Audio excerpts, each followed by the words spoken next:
one winner later. Sup?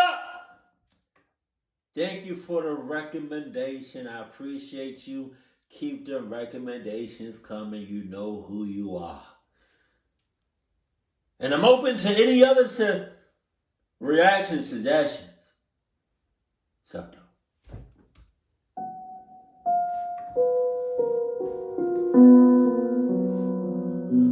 If I ever see this thing right here, I'm dying on impact. Yeah. Cause what even is that? The Amber 8 Eyes? Wu Meiyi was born in the Chinese port city of Dalian on June 25, 1985, but moved to Chicago with her husband at the age of 20, where she changed her name to Amber I.S. Amber's first 2 years in the US were... Whoa, what? She changed her first name. Why'd she do that? A little sus. The happiest and saddest of her life, as the birth of her daughter, Melissa, in 2007 was quickly followed by the death of her husband, who passed away from cancer. God. The ensuing heartbreak and financial issues... God damn! Every time I see, like, just a conglomerate of trees like this, where it's just so many trees. Is that the Great Wall of China? I guess it looks like it. That might be a little racist. But that's a lot of trees. That's a lot. Like, I'm one for Mother Nature, but shit. What is the purpose of the Great Wall of China? Is it just to walk? Like, it's a bit unnecessary. Saw Amber and Melissa briefly move back to China, but with the support of her family, they soon returned to the United States before settling in Las Vegas. Wow. Within a decade, Amber had established a prosperous grocery business that specialized in seafood. And in a city that consumes over 60,000 pounds of shrimp every day, that business made Amber a very wealthy woman. Once her business was firmly established, and she had secured a future for her daughter Melissa, Amber began to venture into the Las Vegas dating scene, and it was in 2017 that she met an Uber driver by the name of Cheng Zhang. According to those that knew her, Amber's relationship with Cheng grew very intense very quickly. The couple became so entangled that some assumed... An Uber driver? She was kind of, like, desperate. Like, out of all people you could have met, an Uber driver? Their literal job is to get you from point A to point B. That's it. Keep it pushing. Don't talk to me, ever. You know, no music, just at all. You know, just complete and utter silence. Like, I don't know how many times y'all take Uber, but I just feel like it's not that much talking in the Uber ride. Let alone meet the love of your life. They were already married. Despite that intensity, their relationship was a volatile one. It's an Uber 2018 job. saw the couple briefly separate. But shortly after their reconciliation, Amber, Cheng, and Melissa moved to Irvine, California, ready to begin a new life together. Amber's friends and employees were very sad to see her leave, but she continued to run her business from her new home and frequently made trips back to Las Vegas in order to check that things were functioning as they should. She often kept in touch with employees and regular customers via WeChat, a Chinese messaging app similar to WhatsApp, and would usually reply to a person's message within minutes of receiving it.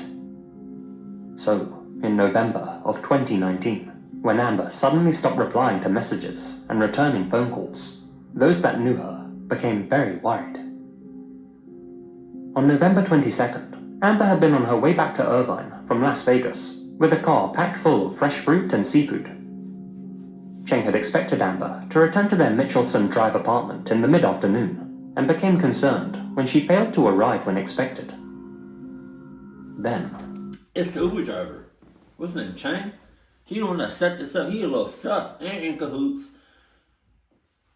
And sus too. He an Uber driver. Jeez, I don't know what's worse. Uber driver or Lyft driver? Or a taxi? At around 4:30 p.m., he claimed that 2 visitors came to his apartment. Cheng didn't recognize either of them, but noted that they were a man and a woman of East Asian descent. Right as he was about to ask who they were, Cheng said that the female pulled something out of her pocket. The last thing Cheng remembered before everything went black was a kind of fine mist wafting over his face. A few hours later, Cheng woke up on his dining room floor, unable to remember how he had gotten there. But just seconds later, memories of the mysterious couple at his door came flooding back. Not long after, Cheng was overcome by terror when he noticed a single bloody handprint on the wall. Staggering out of the room, he spotted even more blood on the hallway carpet. Realizing that his stepdaughter might be in danger, he began calling out to her while searching the apartment. To his horror, Melissa was nowhere to be found. As he rushed to contact the authorities, he discovered something terrifying. A handwritten note next to his phone. The note informed him that both Amber and Melissa had been kidnapped, but would eventually be allowed to return home if Cheng... What are the chances? I feel I don't understand who else would do this. I would feel like Amber is in on it, is in cahoots. Cheng is in cahoots, or Melissa, because I don't hear no other. Maybe I just missed it, because sometimes in these stories, some shit be going way over my head, and it's pretty obvious. But I didn't hear no like a third party or anybody else in the picture at all. I mean, it's Vegas. So, you know what I mean? It's all up in the air to me, because I've been to Vegas one time. Shit's wild every night. I'm just saying, like, all this shit kind of escalated quick as hell. There was no build up to it. Wrote some simple instructions. The final passage read, "If you contact the police, you won't see them again. Clean the apartment. Oh no. Act normal. We are watching you." How you doing that? Terrified that the kidnappers' ominous warnings were legit, Cheng set about covering up the evidence of the crime to ensure Amber and Melissa's safety. He began by ripping up the square of carpet that had been stained with blood. Then he repainted the wall. All right. Maybe Cheng is in a clux. Maybe somebody out of the three, Cheng, Amber, what's the daughter, Melissa, something. Maybe one of them is in some cluck ass situation. Or maybe Cheng is in a cluck ass situation. And I'm just trying to put it together, because it's not making no sense of why they're being attacked.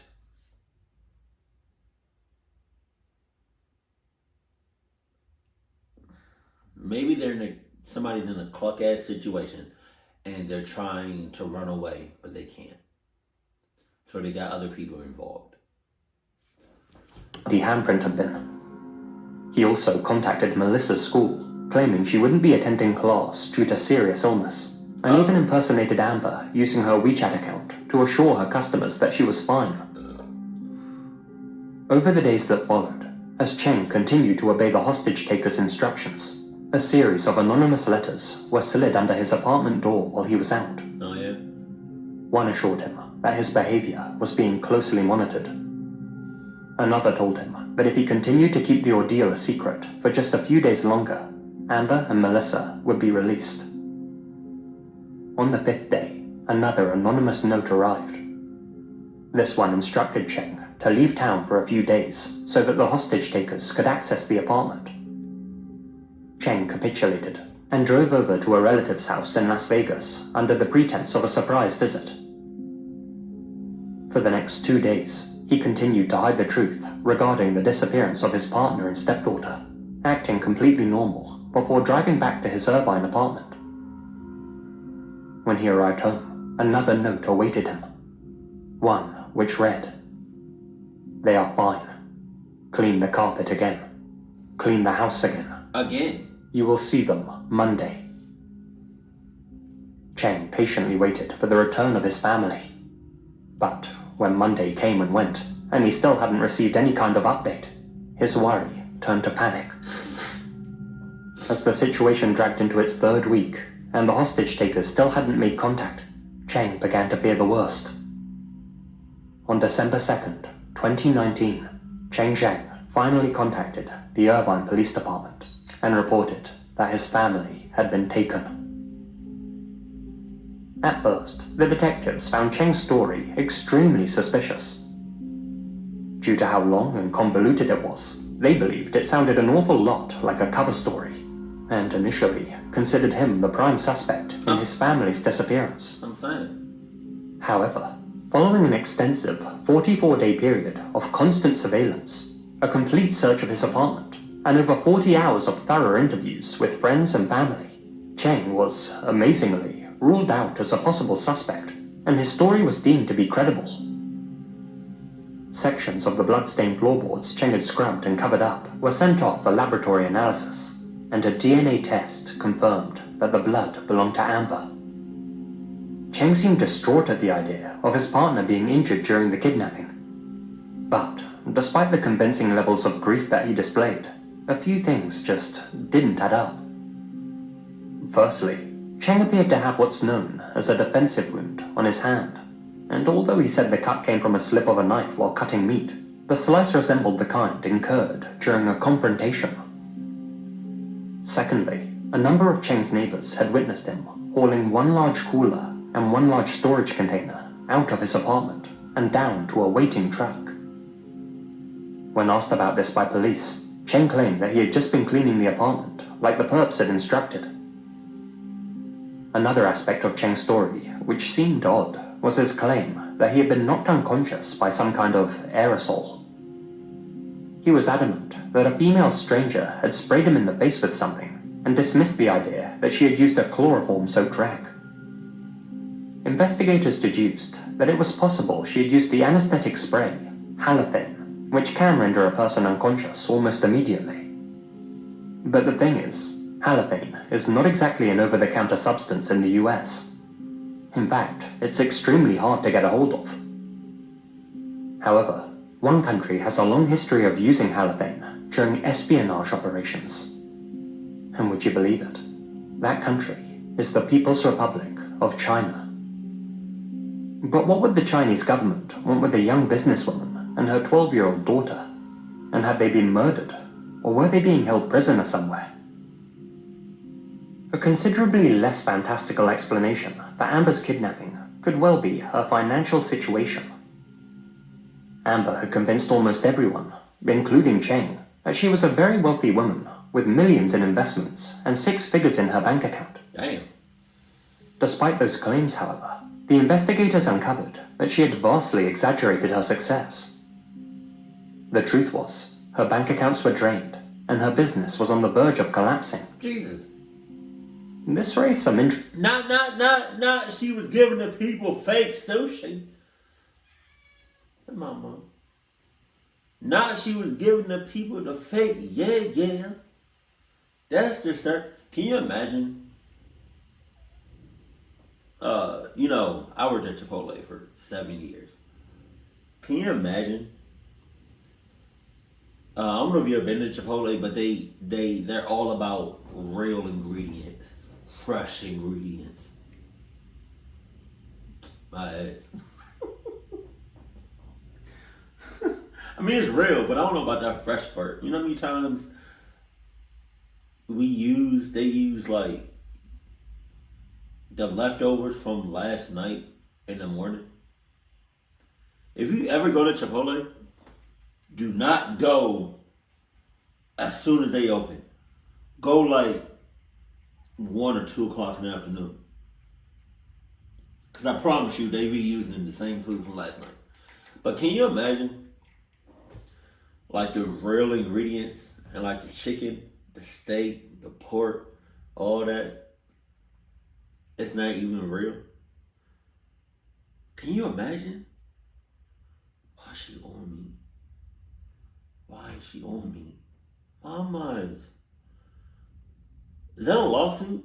I'm suing for my time. I'm good off of $50 million. They good for it. Interesting questions. Had Amber gotten involved with Chinese mafia loan sharks in order to keep up her successful businesswoman image? What kind of sharks? He just said a big ass name that I've never heard before.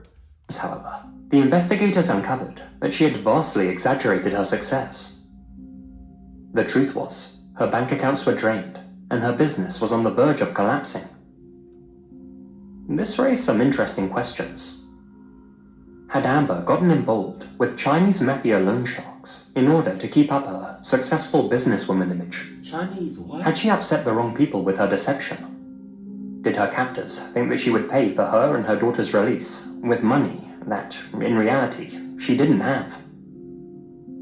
Cheng also mentioned that Amber had an on-again, off-again relationship with a man back in China, and that was the reason for their brief separation in 2018. Okay. An on-again, off-again relationship with this person. There it is. Some began to speculate whether Amber had staged her own kidnapping in order to throw Cheng off her scent and escape. But if her financial situation was so dire, how was she able to finance a delicately timed operation that involved a rare and powerful tranquilizer? Not to mention, Amber and Melissa's passports had both been left in the apartment, and there's absolutely no record of either of them entering China since they vanished. Many people who have dug around in this rabbit hole have concluded that Cheng must be a master manipulator and a highly skilled liar. In their minds, his story is simply too crazy to believe, and he must have murdered his partner and stepdaughter before successfully covering it up. And yet, in January of 2020, he passed an FBI-administered polygraph test, showed no signs of deception during his 44 days of surveillance, and an FBI behavioral psychologist confirmed that he was definitely telling the truth. They watched him for 44 days. God damn. I really hope nobody got one off. And could be ruled out as a suspect. Not to mention, the authorities likely wouldn't have even known about Amber and Melissa's case if Cheng himself hadn't reported it.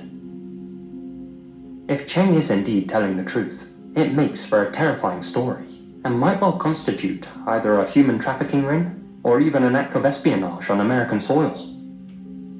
Either way, whoever is responsible seems to have acted with complete impunity, and poses a great risk to the wider public. They have never been identified, and Amber and Melissa's whereabouts and well-being remain a mystery to this day. That's crazy. That's crazy. Why is it called a rabbit hole? Not a snake hole. Case 2. Case 2. At approximately 6:30 p.m. on August 7th, 1973, Darlene Ross of Fontana, California, was listening to her small citizen band radio when she heard something that made her blood run cold. The voice of a young boy crying out, "Help! Please help me!" through the buzz of the static. That's tough. In my head, I'm saying that's tough. Because if I was her, I would have just...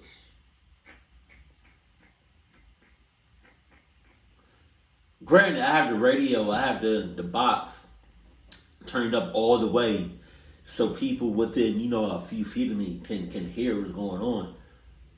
And they heard that, help me. And obviously I heard it. I'm right next to it. And people just looking at me to see what I'm going to do. Hey. I would turn that volume down to 0.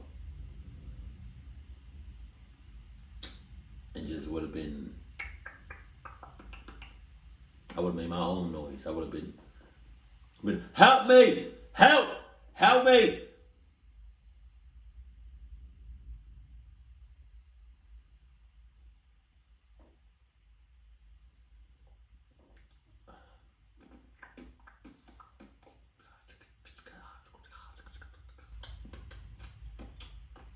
Hey, how you doing?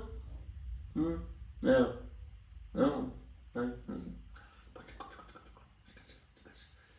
She just not gonna do nothing. What you mean? I didn't hear nothing. Did you? Maybe you should do something. Cause I didn't hear shit. I'm deaf, actually. Naturally, Darlene was horrified and attempted to calm the child before asking him to provide more details of the danger he faced. The boy told her that his father was dead, but to Darlene's confusion, the boy began addressing her as David. Given the severity of the situation, she brushed off this slip-up and continued to gather more information. She eventually learned that the boy's name was Larry, that he was 6 years old, and that he was calling from New Mexico. When Darlene asked him for more details, the boy's voice was overcome with static before it disappeared completely. Darlene immediately contacted the Albuquerque Police Department to pass on what little she knew of Larry's situation. She then telephoned a local newspaper called the Albuquerque Journal, whose journalists were so disturbed by the story that they published an article on the boy in the following morning's paper. By the evening of August 8th, the Albuquerque Journal was inundated with callers from all over North America, each claiming to have also heard Larry's terrified voice over their CB radios. What the hell? As it turned out, Larry's voice had been caught in what's known as an ionospheric skip, meaning a certain weather pattern had temporarily boosted the boy's radio signal. As news of the bizarre phenomenon spread, more and more people began trying to get in contact with Larry. Soon, another caller claimed to have gathered even more information from the young boy, telling the authorities that the 6-year-old was stuck in the cab of an overturned pickup truck with no food or water next to his father's lifeless body. The boy had tearfully told the caller that he was hot and thirsty and that he couldn't get out of the vehicle. New Mexico search and rescue personnel began an urgent and intensive search of the state's highways and byways and collaborated with the New Mexico State Police, the Wing Civil Air Patrol, and the Albuquerque Citizens Radio Association, also known as ARCA. After contacting several people who claimed to have previously spoken with Larry, a representative of ARCA told law enforcement that the boy was most likely somewhere in southern New Mexico.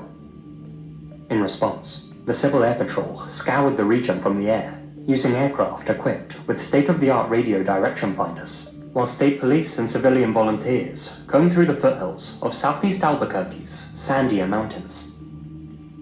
In the meantime, the New Mexico State Police kept in contact with Larry as best they could. Due to the boy's near constant wailing and crying, and the fact that he didn't seem familiar with the area, figuring out his exact location was impossible.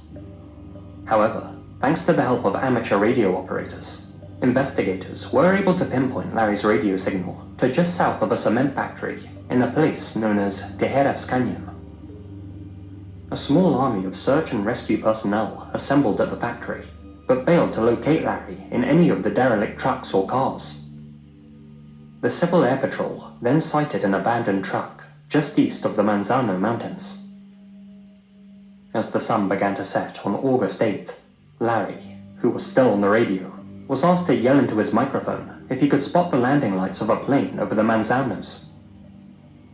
Investigators believed they had made a major break in the case when Larry yelled as a plane flew over a place called Chilili. But after search and rescue personnel scoured the area, no trace of any truck could be found. Later that evening, when asked if he believed that Larry's distress signal could be a hoax, a sergeant in the Civil Air Patrol stated, quote, "I've never had any doubt that this is the real thing. I've personally heard the kid crying, and I just can't believe that someone would fake something like this."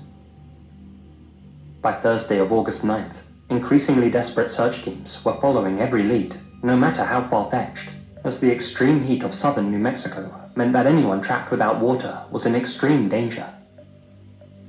By the end of the day, the New Mexico State Police headquarters had been utterly bombarded with tips, some from as far away as New York. I'm sorry, but if the kid is out here, I'm not. That's dead. He dead. They all dead. Cause I'm not going out there. That's crazy. That's suicide. Look at that shit. But the high volume of calls meant that the investigation was quickly spiraling into a mess of false leads and fraudulent reports. Some people were intentionally trying to hamper the investigation for their own sick amusement, and soon there were so many people, good and bad, tuned in to the same radio channel talking to Larry that the chatter became relentless, and Larry himself couldn't get an open mic to speak. The following morning, as the search group sorted through conflicting reports of Larry's whereabouts, the boy's weakening signal suggested that his portable CB radio was running out of batteries. The rescue teams were running out of time, and by this point, the sweltering heat of the New Mexican summer would be pushing little Larry to his limits. New Mexico State Chief of Police, Martin E. Mitchell, then publicly pleaded with parents to confiscate their children's walkie-talkies, and later appealed to CB operators to keep Channel 14 clear, as that was the band that Larry was transmitting on most. But just when both Larry and his radio seemed to be on death's door, the authorities received a call from a CB alert operator from Phoenix, Arizona, claiming that they had just heard a panic transmission from a young man who called himself David. David claimed to have been involved in a serious traffic accident, and, for a brief period, he and his father had been trapped in the wreckage of their upturned vehicle. However, unlike Larry, who was telling everyone that his father was dead, David said that both he and his father were fine and now free of the wreckage. Given that Larry had used the name David in his first transmission, possibly in reference to a brother or cousin, this led many people to believe that the two calls were connected. Some suggested that the situation was resolved and that Larry's family had rescued him after escaping the wreckage of their truck. And yet, just a few hours later, another of David's distress calls could be heard coming over the CB radio networks. What? To one faction of the investigative team, this meant the search for Larry should continue, while another faction believed that David's transmission marked its end. All the while, the voices of those who believed that Larry was a hoax grew louder and louder, and before long, the investigation was in tatters. With law enforcement essentially forced to admit that many of Larry's broadcasts were cruel pranks committed by bored teenagers, the general public began to grow increasingly jaded with the investigation. So, in one last push to rescue young Larry, a US Air Force plane, fitted with special radio direction finders, performed a final flyover of New Mexico, listening out for Larry's signal. Sadly, the high-tech aircraft was unable to pick up his CB transmission. But according to the pilot, that didn't mean it wasn't broadcasting.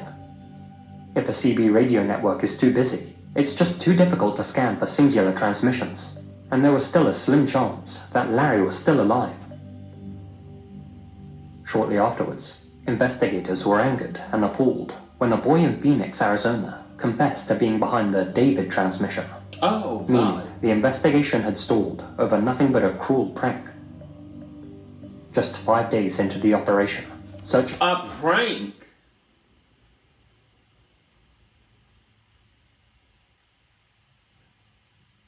My nigga,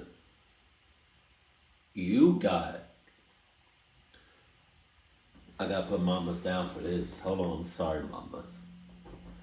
You got friends involved, family involved, the government involved, the FBI, the CIA, the NCIS, other security personnel from two different, a few different places. For a prank. You did all that for a prank. You getting life in prison. Rescue teams were forced to consider the real possibility that Larry had died from exposure or dehydration, and that their lack of urgency when it mattered most had caused the poor boy's death. But what are you talking about? Lack of urgency. He was in the desert somewhere. You know how big a desert is?